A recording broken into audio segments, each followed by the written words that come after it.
record, NCAA record held by Sam Chalanga. And we have 19 entries. We will count during the race to see if they actually all showed up. And right in number 1 is Alabama's senior from Kenya, Vincent Kiprop. Well, and Dwight, in the 10,000 meters is an area where I think the SEC really needs to make some moves. They've only got one guy ranked in the top 25, and that's this man, Vincent Kiprop. He's ranked number 3 nationally.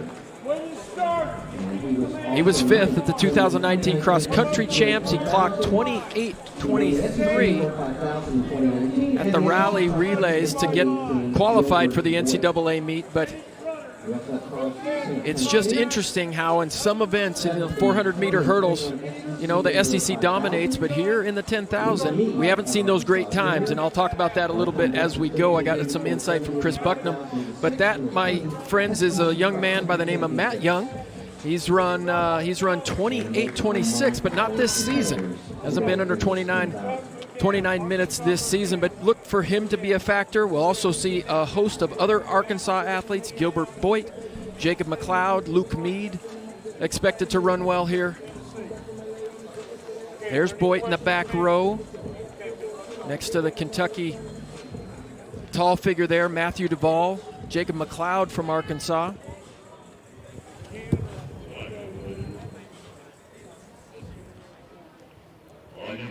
So 19 runners entered, 6 in that front pack and then 13 in the back pack. They will stay in their groups through the first turn, and then we'll break for the pole after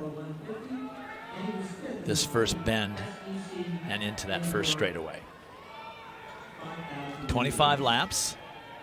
It is a final, and we're expecting Arkansas to score a significant amount of points here, as they have 1, 2, 3, 4, 5 entries. 5 of their 30 entries into this meet are in this race. Of course, some of them will double back in the 5,000 meters on Saturday. But at the conference level, you've got to have depth. You've got to have bodies. At the NCAA championship level, you have to have people that are going to finish first, second, and third for you, and you don't necessarily have to have that many of them. Well, the coach, Mike Holloway, said his Florida team is set up to be more of a national contending team. Same with LSU on the men's side. They got 3 world leaders. They set up much better to be a national contending team than they do a conference. But Arkansas always counts on their numbers, and they always count on a lot of points here in the 10,000 meters. Having a talk with Chris Bucknam, though, Chris said that because of the confusion indoors, or not the confusion, but the chaotic nature of the scheduling indoors, from the SECs to the NCAA to the cross-country championships, he said all of his distance runners didn't get a chance to get on that regular schedule. They usually come west and come to a Stanford meet and are able to run well.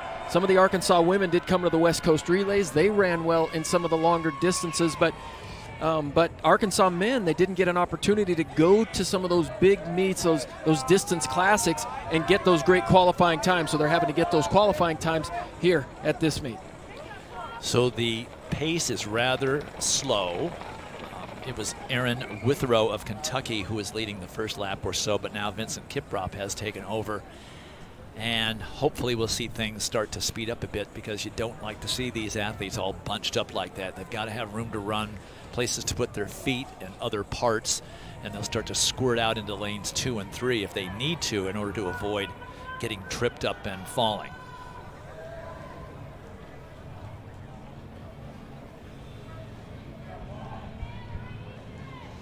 Well, 2:20 in the 800 meters. That puts these guys out at 29:10 pace, which is really slow.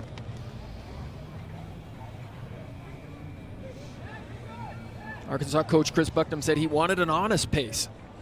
See some of his guys up there, but nobody really looks like they're pushing it right now.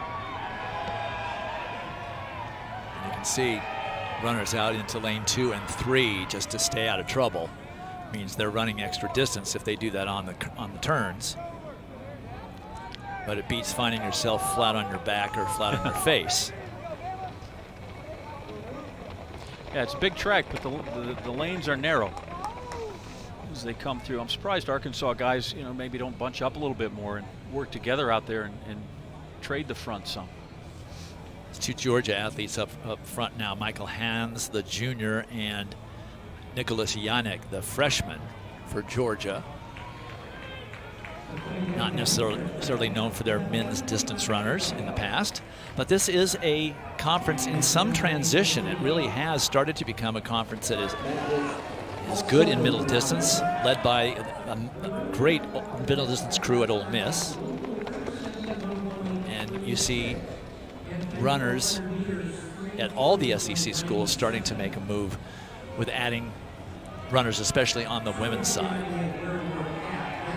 So Arkansas right now just in the lead, and their scorers back in the pack.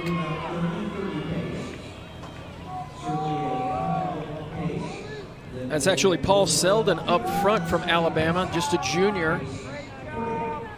Doesn't have a personal best listed in the 10,000 meters, but he has run 14:45 for a 5K. He leads Michael Hans. Michael Hans has run 31:12. It's his personal best.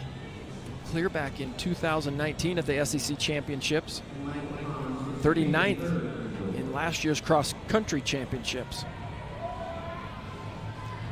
Well, I just counted the field, and all 19 athletes showed up for this 10,000 that were listed.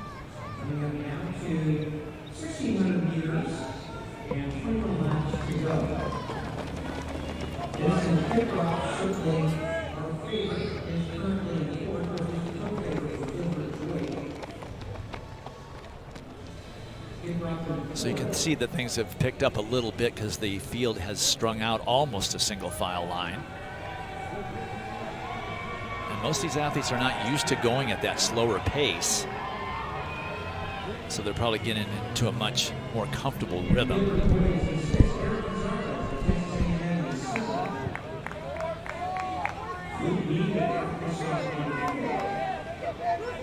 They're averaging right around 72, 73 seconds at this point in the race. Expect to see that pick up a little bit later as we start to see athletes dropping off the back of this huge string of 19 athletes.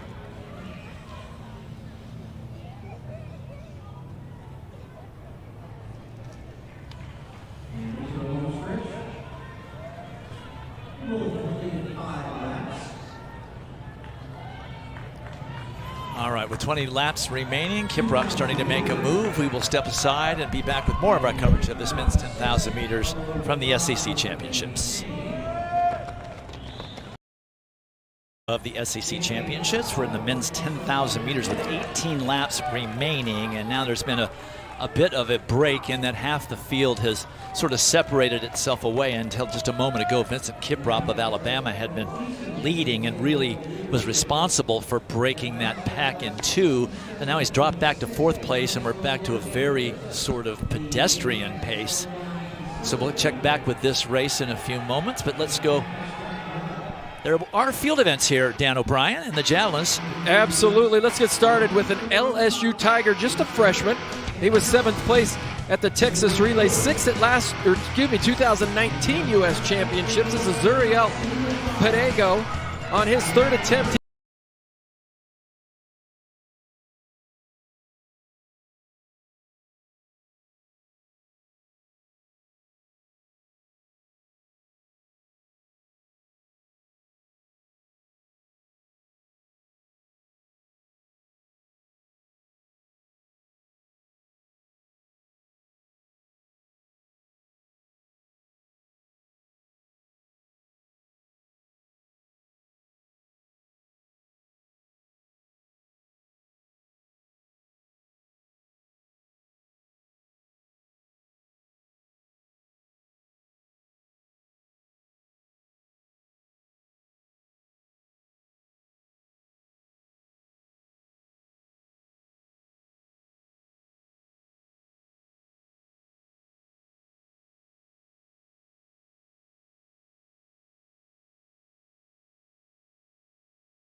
So 18 points for the Bulldogs from Mississippi State as they continue to dominate the javelin at the conference and national level.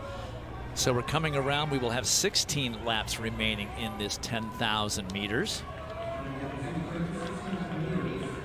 And the lead has been taken up by Robinson Snyder of Ole Miss. Kiprop is back to about 6th. You can see Gilbert Boyd there from Arkansas in about 5th. Luke Mead of Arkansas there. So the Arkansas scorers have now moved from sort of the rear half of the pack, the second half of the pack, up to this front pack, but they're now allowing that split off group to rejoin and reconnect. Plenty of running still left in this race. We aren't halfway through yet. And getting these coaches to tell you strategies, getting these athletes to talk about strategies in these long distance races is just really difficult. Nobody wants to let out what the strategy is going to be, but Robinson Snyder, he's the lone rebel in this long distance race. They're certainly known more for the middle distances, but he has a personal best at 29:50. Kiprop just kind of surging and then dropping back.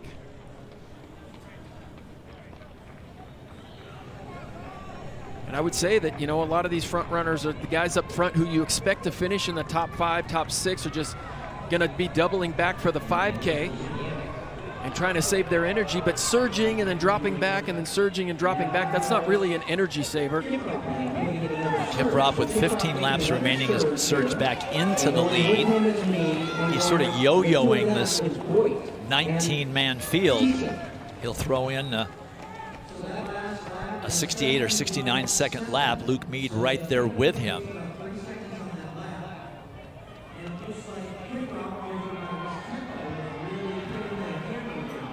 That's Carl Thiessen of Tennessee in the orange shorts in 4th place. Gilbert Boyd of Arkansas in 3rd. You can see Jacob McLeod of Arkansas is also right there. So there's 4 Arkansas scorers in the top 7 in this 10,000 meters, not even halfway through the race yet. So they will be coming around with 14 laps remaining. We will step aside, and when we come back to College Station, we will be joined by the host and head coach of the Texas A&M Aggies, Pat Henry. 7 laps to go, a pack of 4 up front, even though they're all dressed alike. We've got 2 Arkansas runners, and then Alabama up front and Tennessee hanging tight. Those 4 running away with this thing right now. And we take this opportunity to bring in the head coach of the Texas A&M Aggies and the man who helped get this new E.B. Cushing Stadium facility built over any number of years, and that's Pat Henry. And Coach, wonderful place. I know they don't go up overnight, but in your case, sometimes this takes a decade, huh? Well, it took us a while. It really did. But, I mean, you can also see an indoor facility over there that cost us about $40 million, too. So, you know, at that time, I felt like when I took this job, we had to make a little bit of a difference. And I felt like the indoor track would help us to make a little bit of difference for our program. And I think it did. I think it separated us a little bit, and we just had to wait a little longer than I anticipated waiting on this facility. And the old outdoor facility, we just couldn't run a track meet. There's no infrastructure, there's no press box, there's no anything. So it's been a long time coming, but 12th man and our donors are intent on helping our sport, and this is you can see how intense. It's a hell of a place. Yeah, we feel that. I don't know if you guys have got around the building much, except sitting right up here, but the building is probably the thing that we're most pleased with. Coach, I competed at this multi many times in college and when I was running pro, and we've been through a lot of track meets together, and when you see the athletes from my generation and Dan's generation, and I mean even back when Christ was a baby in Dwight's generation. I was going to say something about that. I mean, but when you see the evolution of athletes to the caliber of athletes that you have today, what is the most impressive thing that you have seen these young athletes bring to this track? Well, they've put up with a lot in the last 2 years. It's been extremely difficult, and you can see a lot of those men and women who missed everything for a year and a half. They just aren't the same. They lost their training excitement. They lost a lot of things, and we have 2 or 3 that are in that boat. But everybody has 2 or 3, I think, in that boat, and you know, it's a difficult situation for those young people. But you can also see right now it's starting to turn around just a little bit, and I think the great ones will come to the top when it's time to come to the top. We'll see. Coach, can you think of somebody that did something? From a captain standpoint, something that really stood out over the last couple of years that you can say, man, I'm really proud of that person because they lifted somebody else up. Yeah, Bryce Deadman is probably one of our really key people on the men's side, and Tyra Gittins and those two people are by actions as well as they've started verbally being contributors on to the program, and so they're both very, very good young people, and they've done a tremendous job. Well, this now stands as the largest footprint for a track and field facility in the country, and I, as a decathlete, and I see both facilities, like, are you going to keep the other track as a practice track? I mean, it's just a wonderful piece of acreage. We work on that track, work out on that track daily, and if you go up there, nobody likes that track. But and when somebody says this is not real good, but it's the only one like it in the country that we have. There's 2 tracks. Yeah. And when my athletes say something, we also won 9 national championships on that track. So don't complain.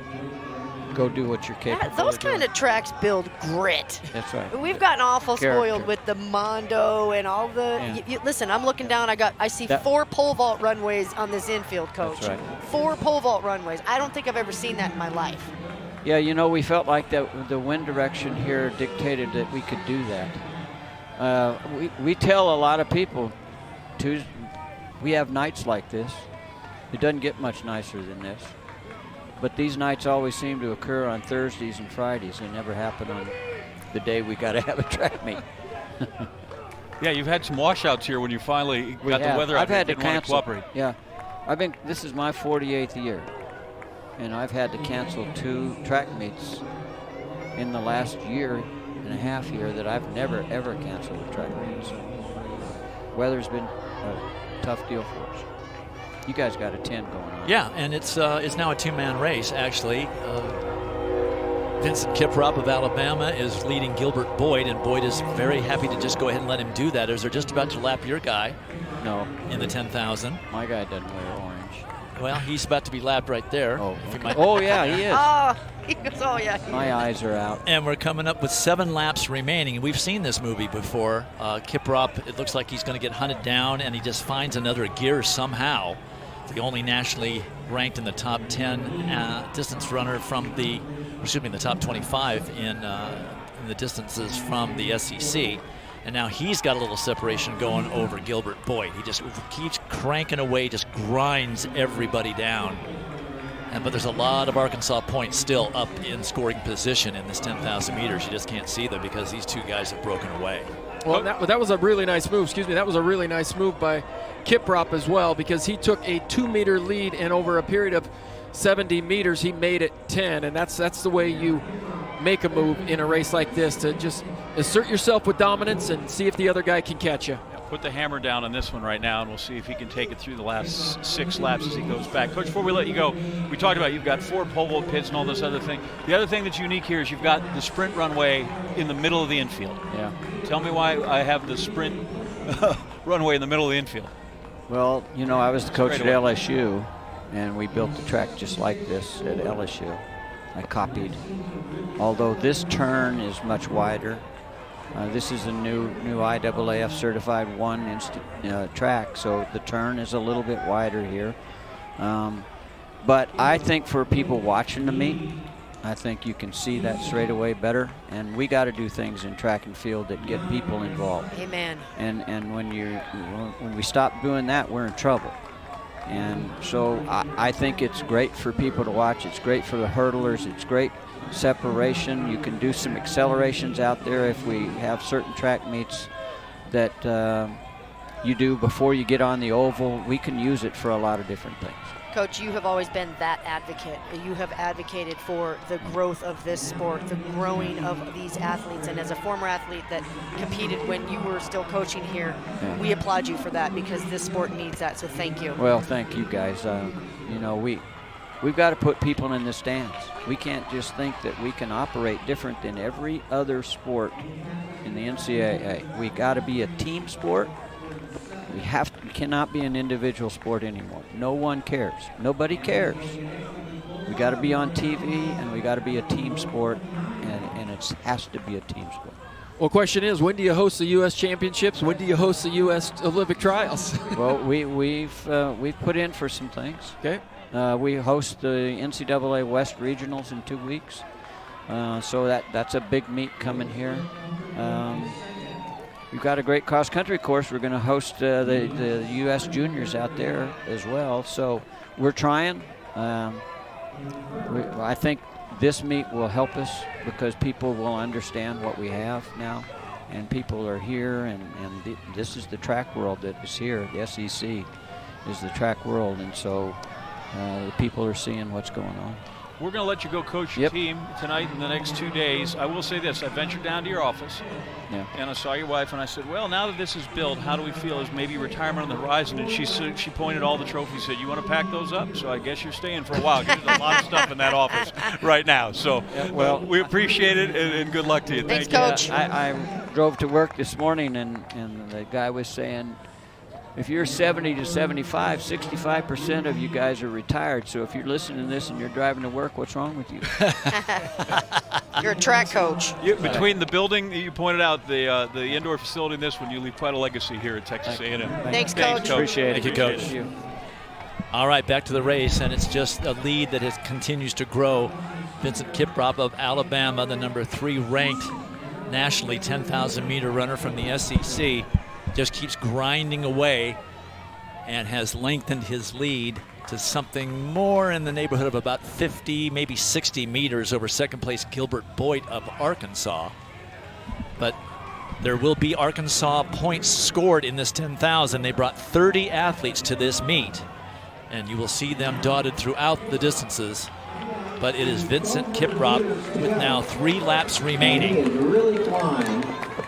And this championship looks imminent. He was the SEC cross-country champion in 2000, 2019. He's from Kericho, Kenya, transferred from Missouri Southern, 5-time NCAA Division II champion, and he still holds school records at Missouri Southern in the 1500, the 3K, 5K, and the 10K. It almost seems unfair. No one's gonna roll into Missouri Southern and knock those records off. But a very strange tactical race, but he did exactly what he wanted to do, and now he's all alone with 2 laps to go. He was certainly the boss the whole time, right? He controlled this as he wanted to. When he wanted to sort of sit back and maybe gather himself, he was happy to let them lead, but there was not one time in these 25 laps, 22 that he's run so far, that he has not been in charge of how this thing was going to go. And Boyd has run spectacularly, really, really well for him. He has not been quite the runner he was a couple years ago. He has fought back through some things, but he's run extremely well. The other Arkansas guy, Meade has run well. Matt Young has run really well. Matt Young, this is his last conference championship. He's already been in the transfer portal. He's going to graduate and go on and run one more year at Georgetown. So he's enjoying his last SEC go-around, but right now, Kiprop is, it's one of those where you can't deny class, right? You just kind of tip your hat and say good luck over the last 800. Looks like Luke Meade of Arkansas is in third, so they got second and third. Yeah. And maybe Jacob McLeod is in that top 8 as well, so they're going to score a fair amount of points in this 10,000 meters, which was, of course, the point and the goal. Kiprop now with probably a 75-meter lead over Gilbert Boyd, and Gilbert Boyd is not jogging. Robinson Snyder has just gone by Matt Young, so Ole Miss moves into the 4 spot there and steals a point back from Arkansas, but they're still going to score plenty. Well, there's Jacob McLeod being lapped, so it might be another Arkansas vest that I saw that's in scoring position. Now we come to the bell, and Vincent Kiprop, who is probably going to run just under 29 minutes, has a 90-meter lead over Gilbert Boyd, who's in second place currently. So he's going to win this title and score 10 for Alabama. But Arkansas will score more points than Kiprop can score by himself. Well, and Jill and Coach Henry were absolutely right. This is a magnificent night for running. Just the temperature is absolutely perfect for distance running. We got lucky. The breezes started to calm down about an hour and a half ago. It may be that Arkansas runners are being lapped but are going to still score. That's how dominant Kiprop has been in this race.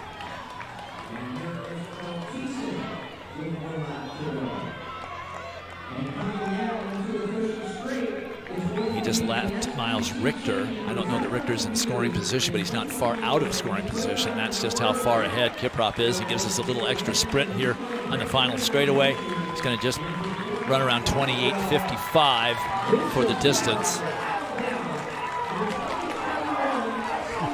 And then here comes Gilbert Boyd, who's about 100 meters behind, finishing second for Arkansas.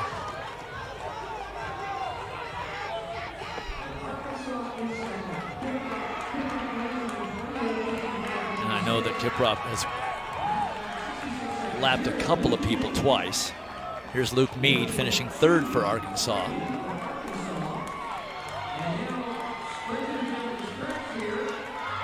Young making a push into 4th. That was a great finish by Matt Young.